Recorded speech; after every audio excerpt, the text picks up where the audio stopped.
नमस्कार नेपाली मित्रों, आज आपके लिए जबरदस्त खुशखबरी लेकर आए हैं। आज आपको गर्व होगा अपने देश पर कि हाँ, नेपाल भी कुछ रखता है। खुशखबरी बताने से पहले आज आपको ये बता देते हैं कि आप ये निश्चित तौर पे जान लीजिए कि नेपाल एक बुद्धिमान देश है। Sri Lanka, Myanmar, Pakistan, Bangladesh, Ukraine, Iraq, Iran, इन सब से बुद्धिमान देश है नेपाल और पूरी तरीके से जिम्मेदार देश है नेपाल। नेपाल की जनता भले कितना भी चिल्लाए कि उसके सब नेता गद्दार है, खराब है, देवबा खराब, ओली खराब, प्रचंड खराब, सब खराब। नेपाल के लोग बोलते रहते हैं कि हमारे सारे नेता खराब है, लेकिन ध्यान में रखिए आपके नेता लोग पूरी जिम्मेदारी के साथ में काम करते हैं। ये ऐसे पता लगता है कि नेपाल का विदेशी मुद्रा भंडार पे कल रिपोर्ट आई है। नेपाल का विदेशी मुद्रा भंडार हो गया 17 बिलियन डॉलर, यानी लगभग 23 खरब रुपए। और दोस्तों, मैंने कह दिया था कि नेपाल का विदेशी मुद्रा भंडार 22-23 खरब रुपए पहुंचेगा। कब? लगभग दिसंबर या जनवरी में। यानी मेरी जो भविष्यवाणी थी वो बिल्कुल सही हुई। और मैं हर महीने नेपाल के विदेशी मुद्रा भंडार पर रिपोर्ट लेकर आता हूं। जब नेपाल में केवल 9 बिलियन डॉलर बचा हुआ था और उस समय समाचार आ रहे थे पूरी दुनिया में, अंग्रेजी समाचार पत्रों में भी, भारतीय समाचार पत्रों में, कि नेपाल का दिवाला निकलने वाला है, यानी नेपाल में आर्थिक संकट लगने वाला है। ये समाचार आ रहे थे पूरी दुनिया में और नेपाल के विश्लेषक भी यही कह रहे थे कि बस अब नेपाल में आर्थिक संकट लगने वाला है। उसी समय मैंने कह दिया था कि बिल्कुल नहीं लगेगा और नेपाल का विदेशी मुद्रा भंडार 2025 तक लगभग 22-23 खरब रुपए पहुंचेगा। ये वीडियो आप कई बार देख चुके होंगे, जिसमें 1-1.5 साल पहले ही हमने दावा कर दिया था कि 2024 लास्ट तक, यानी 2025 शुरू में नेपाल का विदेशी मुद्रा भंडार 22 या 23 खरब रुपए पहुंचेगा। और दोस्तों, अभी जनवरी 2025 शुरू हुआ है और नेपाल का विदेशी मुद्रा भंडार पे रिपोर्ट आ गई और रिपोर्ट में साफ कहा गया है कि नेपाल का विदेशी मुद्रा भंडार 22 खरब रुपए हो गया, 17 बिलियन डॉलर हो गया। अब सोचिए, पाकिस्तान के पास में 3 बिलियन डॉलर है, जबकि पाकिस्तान इतना बड़ा देश है नेपाल की अपेक्षा। श्रीलंका के हाल खराब, बांग्लादेश के हाल खराब, म्यांमार के हाल खराब, यूक्रेन के हाल खराब, अफगानिस्तान के हाल खराब, यानी नेपाल के समकक्षी जो देश हैं उनके सबके हाल खराब हैं। लेकिन नेपाल बिल्कुल पूरी तरीके से सुरक्षित हो चुका है। अभी आपके पास 13-14 महीने का रिजर्व हो गया है, बिल्कुल टेंशन लेने की आवश्यकता नहीं है। उस समय क्या कहा गया था आपकी मीडिया में? भरत दाहाल जी जैसे लोग क्या बोल रहे थे कि बस अब नेपाल में आर्थिक संकट लगने वाला है। वो है जंगमान गुरुंग हो गए और एक है प्रेम कैदी। यानी जितने भी चाइनीज समर्थक विश्लेषक बैठे हैं आपकी मीडिया में, उन्होंने साफ क्लियर कर दिया था कि बस अब तो नेपाल में आर्थिक संकट लग ही जाएगा, यानी श्रीलंका जैसी स्थिति हो जाएगी। यानी आपके यहाँ चीन समर्थक जितने भी विश्लेषक बैठे, उन्होंने नेपाल सरकार को एकदम निकम्मा बता दिया था कि नेपाल सरकार अब देश में आर्थिक संकट लगवा देगी।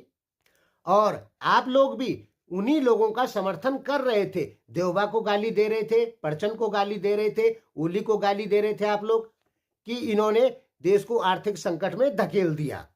यानी सब नेपाली विश्लेषक और पहाड़ी समुदाय के लोग एक तरफ होके कह रहे थे कि बस अब नेपाल में आर्थिक संकट लगने वाला है। उस समय मैं कह रहा था कि ये स्थिति नहीं आएगी, नेपाल का विदेशी मुद्रा भंडार बढ़ेगा। और उस समय आप लोग मुझे कह रहे थे कि मैं पूरी तरीके से गलत बोल रहा हूं। दोस्तों, मुझे ये ऐसे पता लगा कि हम आपके विश्लेषकों को अच्छे से जानते हैं। जब कोई सरकार बैठ के नेपाल हित में काम करती है तो आपके यहाँ चाइनीज फंडिंग से जो मीडिया चलती है वो उस सरकार के खिलाफ हो जाती है। और मैं समझ गया था कि ये नेपाली मीडिया का प्रोपोगेंडा है, ये बताने का दुनिया को कि नेपाल में आर्थिक संकट लगने वाला है। नेपाली जनता को नेपाली मीडिया ये बता रही थी कि नेपाल में आर्थिक संकट लगने वाला है, कांग्रेस के चलते या प्रचंड के चलते। यानी प्रचंड और देवबा जी को गिराने के लिए नेपाली मीडिया ने इतना बड़ा प्रोपोगेंडा चालू कर दिया कि नेपाली जनता कहने लग गई कि देवबा भी खत्म आदमी है, प्रचंड भी खत्म आदमी है, ये देश को आर्थिक संकट में धकेलेंगे।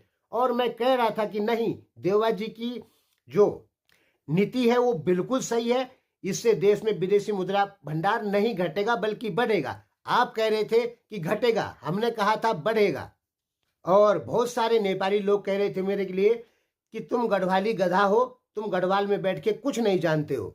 लेकिन मैं सब कुछ समझ रहा था, इसीलिए मैंने एकदम दावा किया था कि 2024 लास्ट और 25 में नेपाल का विदेशी मुद्रा भंडार 22-23 खरब रुपए पहुंचेगा, और वो पहुंच गया। यानी आपके विश्लेषक गलत थे और आप लोग भी गलत थे, और मैं अपनी जगह पे बिल्कुल सही था।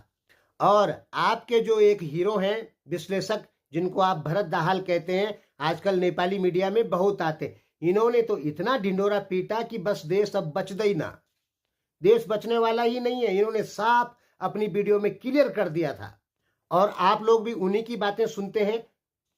अब तो आपको यकीन आ गया होगा कि आपके विश्लेषक झूठे हैं।